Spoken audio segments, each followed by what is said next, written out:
Salut la famille, encore toujours le Fils de Dieu. Oui, aujourd'hui nous allons encore partager un nouveau thème biblique.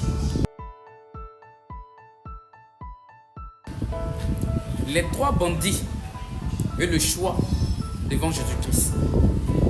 Nous savons bien que le parcours de Jésus-Christ jusqu'à la croix de Golgotha, il a rencontré trois bandits.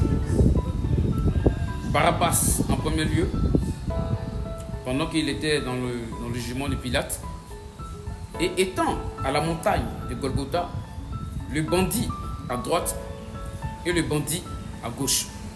Et ça fait pratiquement trois bandits qui ont été sur le chemin de Jésus.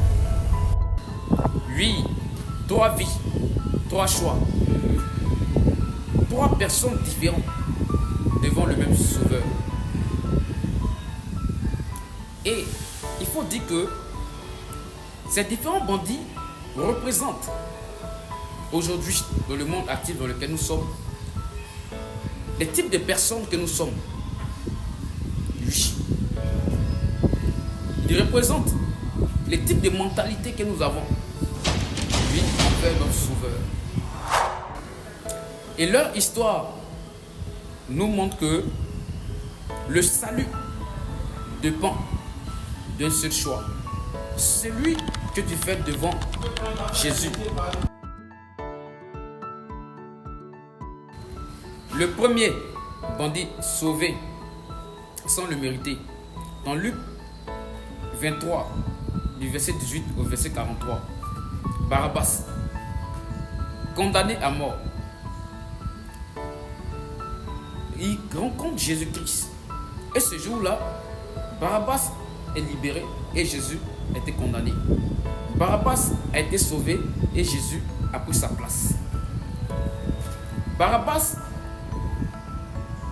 représente la vie d'une personne qui a vécu pleinement dans le péché. Et un jour, qu'on lui parle de Jésus-Christ et qui accepte Jésus-Christ, et ainsi sa vie est sauvée. C'est comme ça.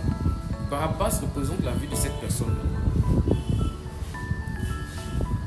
Alors, Barabbas, ce n'est pas que simplement un personnage biblique.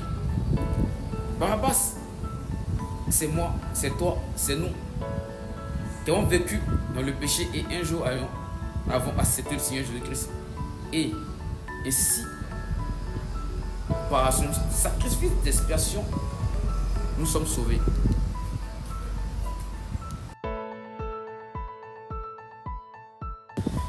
Le deuxième bandit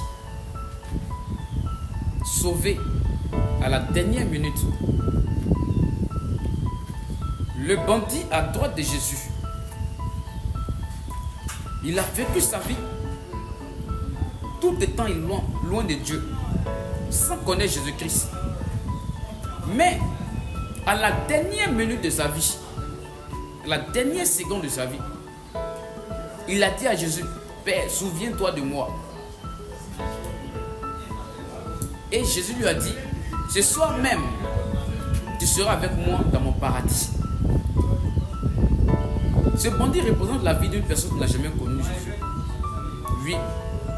Et un jour, peut-être sur le lit d'hôpital, ou en train d'agoniser, ou bien en train maladif, qui accepte Jésus-Christ comme Seigneur Sauveur et qui est sauvé.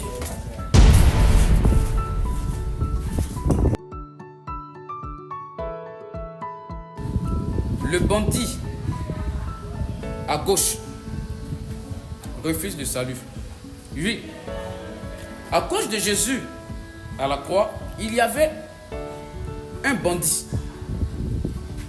Un bandit qui avait aussi l'opportunité, comme le bandit à droite, d'être sauvé. Mais au lieu de chercher à être sauvé, il a plutôt cherché à se moquer de Jésus-Christ.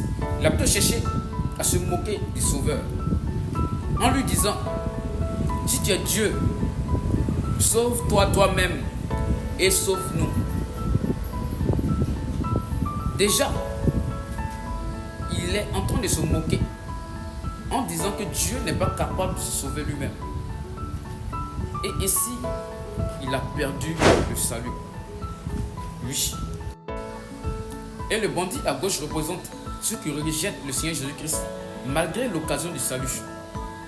Il avait les mêmes opportunités comme Barabbas et comme le bandit à droite, mais il a préféré fermer son cœur en refusant le salut.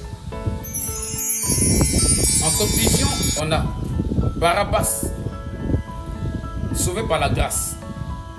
Le bandit à droite, sauvé par la foi. Et le bandit à gauche refuse le salut. Oui.